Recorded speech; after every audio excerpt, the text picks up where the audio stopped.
Betsy gospel family presents కృపా శ్వేకరణి కృపవార్త.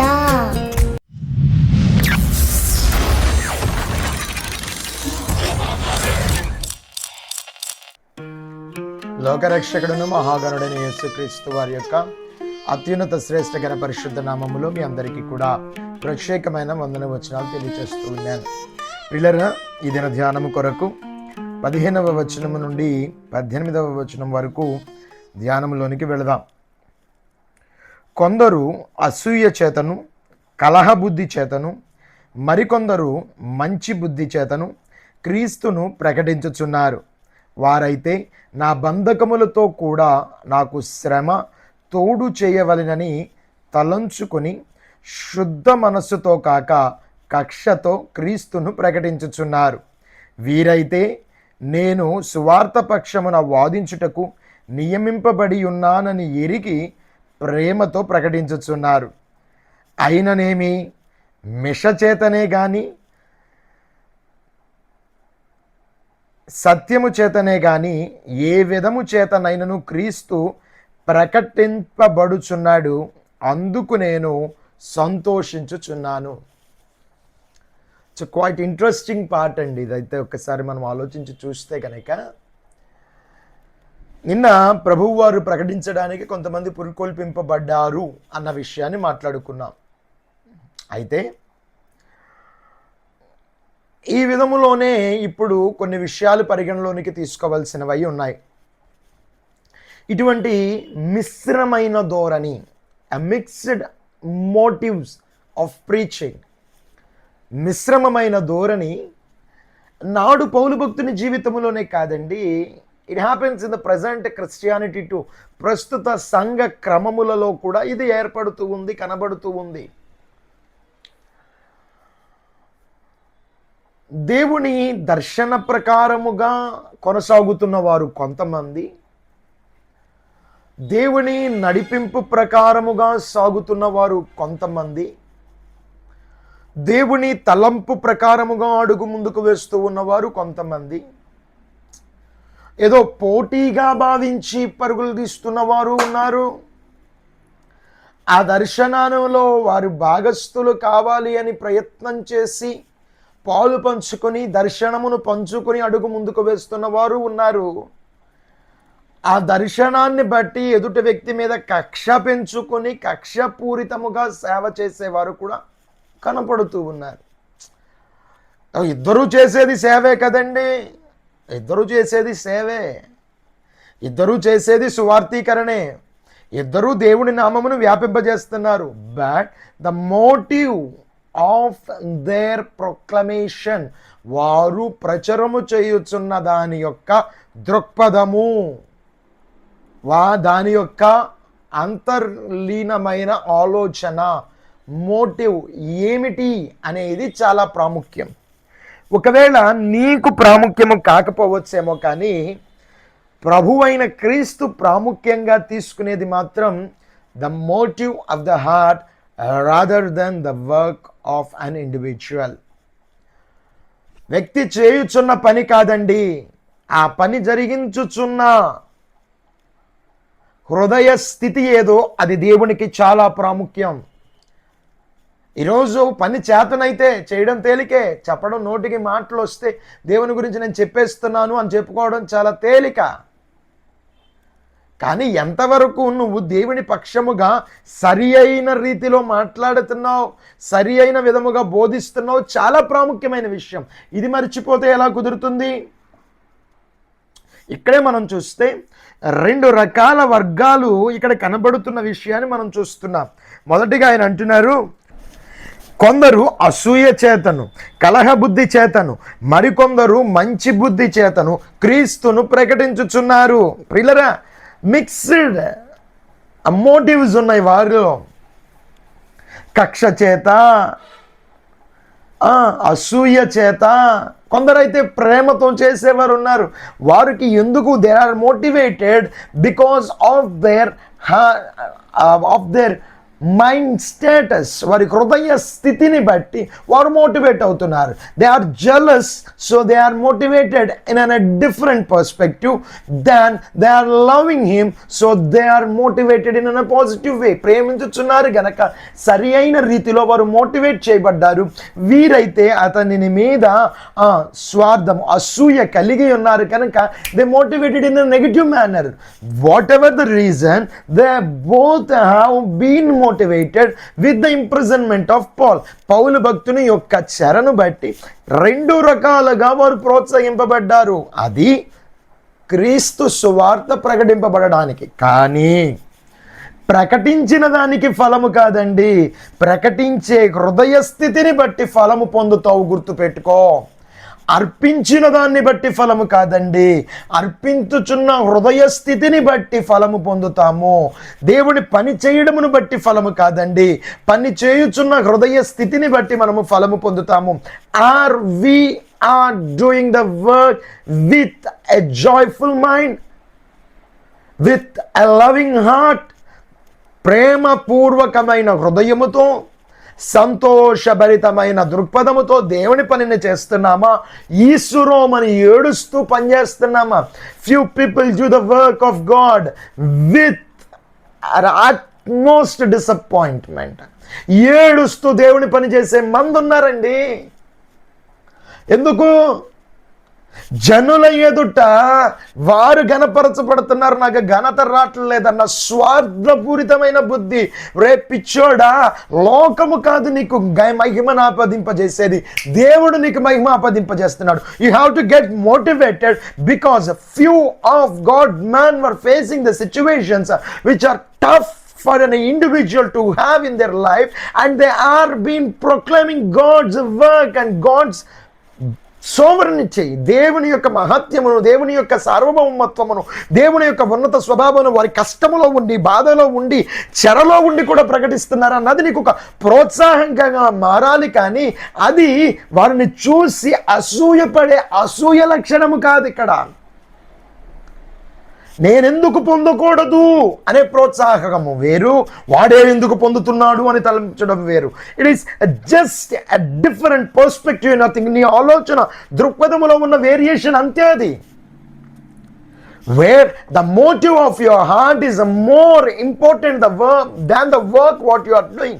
నీ హృదయములో ఉన్న మోటివ్ అనేది చాలా ప్రాముఖ్యమండి. హృదయములో ఈ మోటివ్ చాలా ప్రాముఖ్యం. ఎదటివాడు ఏదో చేస్తున్నాడు కాబట్టి నేను చేయాలి, కాదు కాదు కాదు కాదు. ఎదటివాడే ఇంత కష్టపడుతున్నాడు, నేను ఇంకెంత కష్టపడాలి. It's an motivation in an positive manner, in an rightly way. ఇది ఆలోచించుకోకుండా ఎలా పోతున్నావు నువ్వు, ఎంత ఆలోచించాలి కదా. ఆది కాండము మనము గనక వెళ్ళి చూసినట్లయితే కయ్యోను హేబేలు ఇద్దరు అర్పించడానికి అర్పణను తీసుకుని వచ్చారు. కానీ one of their offering was being accepted with the God.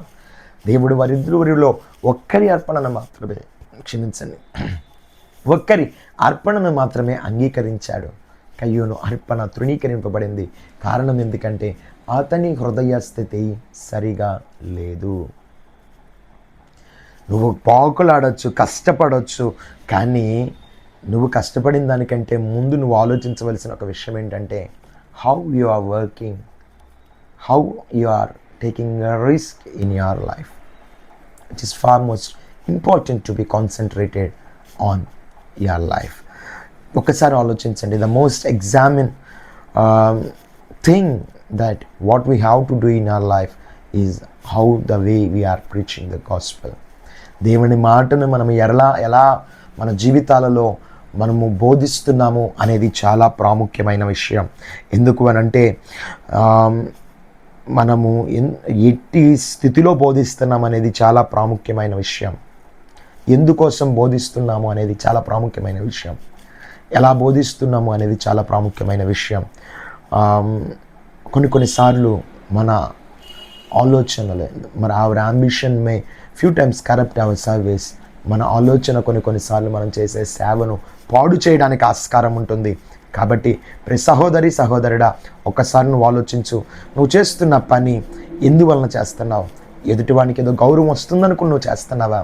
ఎదుటివాడు ఏదో లబ్ధి పొందుకుంటున్నాడని నువ్వు చేస్తున్నావా? లేదు, దేవుణ్ణి నేను ప్రేమిస్తున్నాను గనక, దేవుని పని నేను చేయాలి గనక చేస్తున్నావా? ఆలోచించు. ఇతరులను చూసి అసూయతో పనిచేస్తున్నావా? లోకం ఒకవేళ నీకు చప్పట్లు కొట్టొచ్చేమో, దేవుడు మాత్రం గుర్తుపెట్టుకో, మొట్టికాయలు వేసి మరి నీకు బుద్ధి చెప్తాడు. Yes, is not concentrated on the work, he is concentrated more on the motive of the work. నీ హృదయపు పరిస్థితిని చాలా ఎక్కువగా గమనించే దేవుడు ఆయన. గుర్తుపెట్టుకో, బుద్ధి నేర్పిస్తాడు, నీకు నేర్పిస్తాడు. ఎవరికో ఏదో కలుగుతుందనుకుని నువ్వు అతిశయపడొద్దు, అసూయపడొద్దు, క్షమించండి, అసూయపడొద్దు. But rather be concentrate on the way how you preach and the way why you are preaching. దేని కొరకు నువ్వు చెప్తున్నావు, దేని కొరకు నువ్వు నీ యొక్క సేవను జరిగిస్తున్నావు. You better concentrate on that. ఇది చాలా ప్రాముఖ్యమైన విషయం అండి. ఇంకో మాటను మనం అక్కడే చూసినట్లయితే మనకు కనబడుతూ ఉంటుంది. వారైతే నా బంధకములతో కూడా నాకు శ్రమ తోడు చేయవలనని తలంచుకొని శుద్ధ మనస్సుతో కాక కక్షతో క్రీస్తును ప్రకటించుచున్నారు. ఎందుకు వారు ప్రకటిస్తున్నారు అని అంటే, దే వాంట్, ఇంకా నాకు శ్రమను తోడు చేయాలి అనుకుని వారు కష్టపడుతున్నారు. నన్ను ఇంకొంచెం బాధ కలిగి చేయాలనుకుని వారు అర్థం చేసుకుంటున్నారు, ఆ ప్రయత్నాన్ని చేస్తున్నారు. కొందరైతే నా నిజ పరిస్థితిని అర్థం చేసుకుని దేవుని సార్వభౌమత్వమును ప్రకటన చేయడానికి పూనుకుంటున్నారు. దేవుని యొక్క మాటలు ఏమాత్రము కూడా వెనుక పడకూడదని వారు కష్టపడుతున్నారు. అయితే వారు ప్రేమ చేత చేస్తున్నారు, కానీ వీరైతే నాకు బాధ అధికం చేయాలనుకునే కష్టపడుతున్నారు. They have a selfish ambition. ఒకటిది సిన్సియర్ అయితే ఇంకొకరిది సెల్ఫిష్ అంబిషన్ అవుతుంది. God looks at a sincere ambition rather then concentrating on a selfish ambition. Selfish ambitions మీద దేవుడు ఎన్నడూ కూడా దృష్టి పెట్టేవాడు కాదండి. Though you might be going with an selfish ambition, నీకు ఫలం రాకపోవచ్చేమో, but God will utilize your work for his glory. దేవుడు నువ్వు పడ్డ కష్టాన్ని వాడుకుంటారు కాదని నేను అంటలేదు, but it will never count in to your account. Minded, దేవుడు నువ్వు చేసే కష్టాన్ని ఒకవేళ పరిగణలోకి తీసుకోవచ్చేమో, కానీ ఫలము మాత్రం నీకు సరైనది దొరకదు అన్న విషయాన్ని గ్రహించవలసిన వాడవు దానవై అన్నావు. ఆలోచించండి ఒకసారి. పిల్లరా, గర్వించుకోకుండా, పోటీ పడుకోకుండా నీ హృదయాన్ని కాచుకోవడానికి నువ్వు సిద్ధపడు. ఎందుకో తెలుసా? గర్వించడం బట్టో, పోటీ పడడం బట్టో నువ్వేది సాధించలేవు. కానీ ఒకవేళ నీ హృదయాన్ని నువ్వు కాచుకుని ఉండగలిగినట్లయితే, నీ హృదయ స్థితిని నువ్వు కాచుకుని ఉండగలిగినట్లయితే, దేవుని పక్షంగా నేను నీ స్థితిలో చెప్తున్నాను, ఏ పరిస్థితిలో నీవు నీ హృదయ పరిస్థితిని కాపాడుకుని దేవుని పని జరిగిస్తూ ఉన్నట్లయితే, నీ హృదయ స్థాయిని బట్టి, స్థితిని బట్టి గొప్ప మేలును దేవుని దగ్గర నుండి నువ్వు అనుభవిస్తావు. నీ పేరు, నీ యొక్క కష్టము దేవుని ఎదుట కనబడగలుగుద్ది. You better be in a right manner. ఒక్కసారి ఆలోచించు. తర్వాత మాటను కూడా ఒకసారి చూద్దామా? అయిననేమి మెష చేతనే కానీ, సత్యము చేతనే కానీ, ఏ విధము చేతనైనను క్రీస్తు ప్రకటింపబడుచున్నారు. క్రీస్తు ప్రకటింపబడుచున్నారు, అందుకు నేను సంతోషించుచున్నాను. Yes, it is a surprising joy for me. పౌలు భక్తునికి ఇది ఒక సంతోషంగా ఉంది. ఎందుకు అనంటే, ఏ విధము చేతనైనను వారు నాకు విరుద్ధంగా చేస్తాననుకుంటున్నారు, నాకు విరుద్ధంగా చేస్తానని అనుకుంటున్నారు. నా మీద ఉన్న కక్షతో, మీషతో ఏదో ఒక విధంగా దేవుణ్ణి ప్రకటన చేస్తున్నారు వారు. ఒకసారి ఆలోచించండి. ఈ మాట ఎలా చెప్పాలి అని అంటే, మనము ప్రకటించడమును బట్టే క్రీస్తు నామమునకు ఘనత కలగట్లేదు. క్రీస్తు నామము ఘనమైనది గనక ప్రకటింపబడుతుంది అన్న విషయాన్ని గ్రహించాలి. మన హృదయము ఎంత బాగుంటే దేవుని నామం అంతగా ఘనపరచబడుతుంది. ఇంకో మాట చెప్పిన, కక్షతో కూడా ఈరోజు లోకము క్రీస్తు మాటను మనకంటే ఎక్కువ సంబోధిస్తుంది. చాలామంది దరిద్రులు ఈరోజు దేవునిని దూషిస్తున్నామని అనుకుంటున్నారు. మీతో ఒక విషయం చెప్పనా, మీరు ఎంతగా దేవుణ్ణి దూషిస్తున్నారని అనుకుంటున్నారో అంతగా దేవుని నామాన్ని జపం చేస్తున్నారు, తెలుసుకోండి. మీరు ఒక క్రైస్తవుడైనా దేవుని నామాన్ని స్మరించుకోకుండా ఉండేవాడు ఉన్నాడేమో, కానీ దేవుణ్ణి దూషించడానికి, దేవుణ్ణి పలు రీతిలో నిందించడానికి రోజుల తరబడి నువ్వు అదే పని చేస్తున్నావు.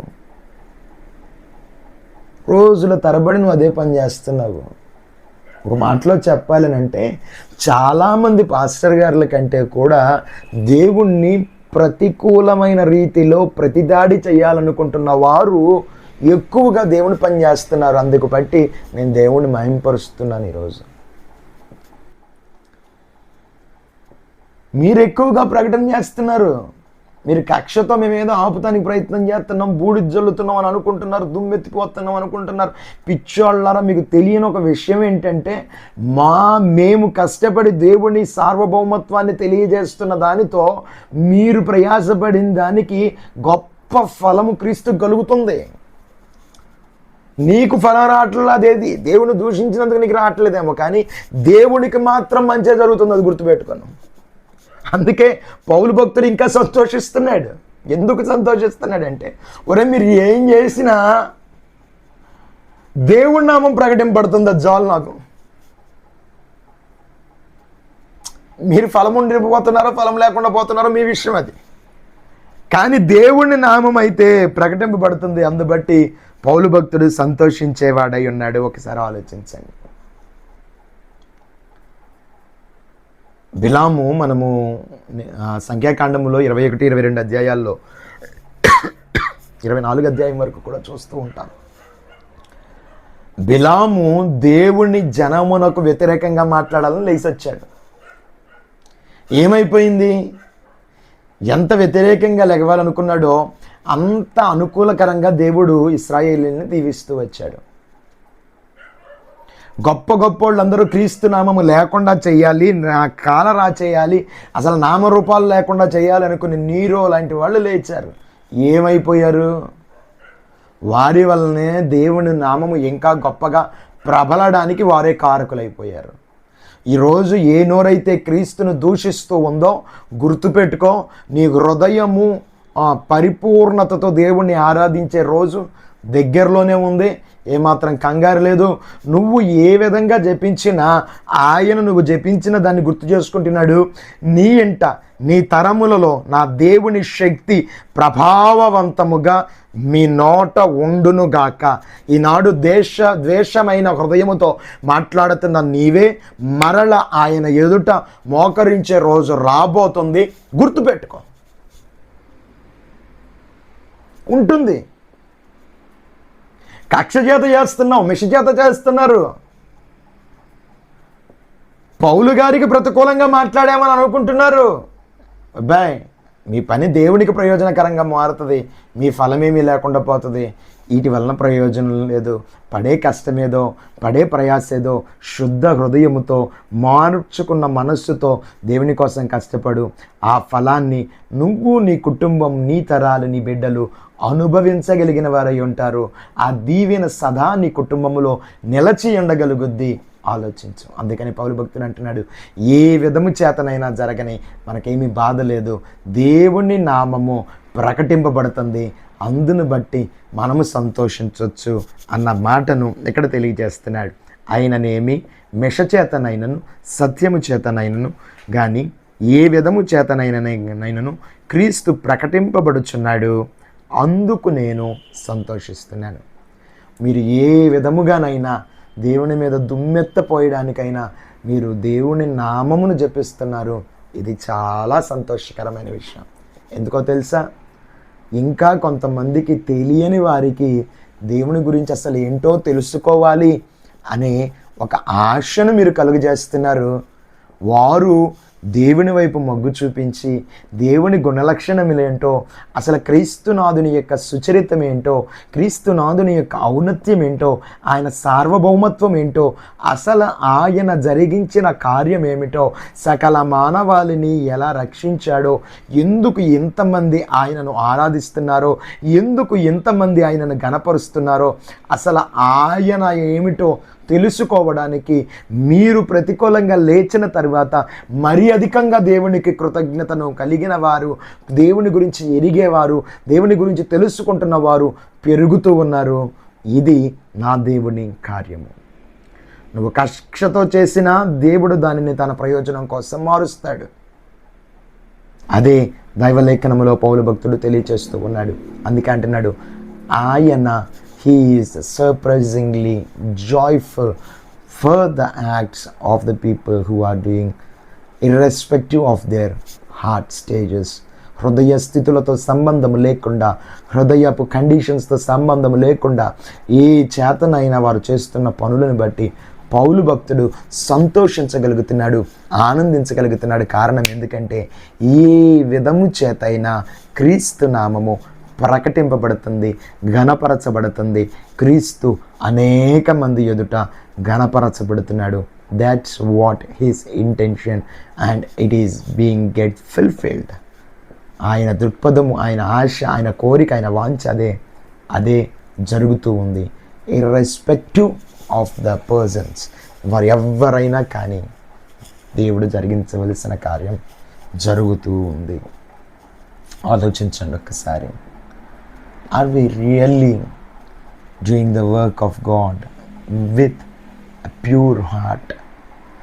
శుద్ధమైన హృదయముతో, సరి అయిన హృదయముతో దేవుని పని మనం చేస్తున్నామా? Or else we are concentrating on few other aspects and we are getting motivated in a negative manner. తప్పు అయిన ధోరణిలో మనం మోటివేట్ అయిపోయి ఏదో చేయాలనుకుంటున్నామా? It's not good for ours. మనకి మంచిది కాదండి. ఆలోచించండి. దేవుడు పనిని మనము ప్రేమతో చేయవలసిన వారమై ఉన్నాము తప్ప కక్షతో మిషలతో కాదు చేయాల్సింది. ఆలోచించండి. దేవుని కృప మీ అందరికీ తోడయ్యండి, మిమ్మల్ని ఆశీర్వదించునుగాక. ప్రార్థన. గనుడైన తండ్రి, నీకు వందనాలు చెల్లిస్తూ ఉన్నాం. నీ దాసుని నోట వచ్చిన మాటలు చదువుకోవడానికి మాకు కృపనిచ్చారు. దీనిలో నుంచి విలువైన పాఠాలు నేర్చుకోవడానికి కృపనిచ్చారు. అయ్యా, కొందరైతే కక్షతో, అసూయతో నిన్ను ప్రకటించేవారు అయి ఉన్నారు. నీ మీద దుమ్మెత్తిపోసేవారు కూడా ఈరోజు లోకంలో ఉన్నారు. కానీ వారి క్రియను నువ్వు మార్చి, మరి ఇదిగో నాడు యోసేపును బాధ పెట్టాలని పంపించారేమో, కానీ మేలైన రీతిలో నువ్వు మార్చి బహుజనులను పోషించగలిగినట్టుగా మార్చిన రీతిగా నీ బిడ్డలు ఒకవేళ కక్షతో పనిచేస్తూ ఉంటే అనేక మంది రక్షణార్థమై దాన్ని మార్చండి. ప్రేమతో పనిచేస్తున్న వారి కష్టాన్ని వృద్ధిపరచండి. అయా, ఏ విధము చేత అయినను నీ నామము ప్రకటింపబడగలుగుటకు కృపను దయచేయమని ప్రార్థిస్తూ, గనుడును శ్రేష్ఠుడును ఉన్నతుడగు యేసు నామములో ఈ మనవులను పెట్టి ప్రార్థించి అడిగి వేడుకొని పొంది ఉన్నాము తండ్రి. ఆమేన్. ఈరోజు పుట్టినరోజులు, వివాహ వార్షికోత్సవాలు జరుపుకుంటున్న మీ అందరికీ కూడా ప్రభు పేరిట శుభాలు తెలియచేస్తూ ఉన్నాను. దేవుడు మీ అందరినీ దీవించునుగాక. ఇంకా ఛానల్లో ఈ వీడియోస్ని మీ స్నేహితులతో పంచుకోనండి. మనం ఇంకా దైవలేఖనంలో నుండి చాలా విషయాలను క్రమముగా ధ్యానించవలసిన వారమై ఉన్నాం. దేవుని కృప మనకు తోడై ఉండును గాక.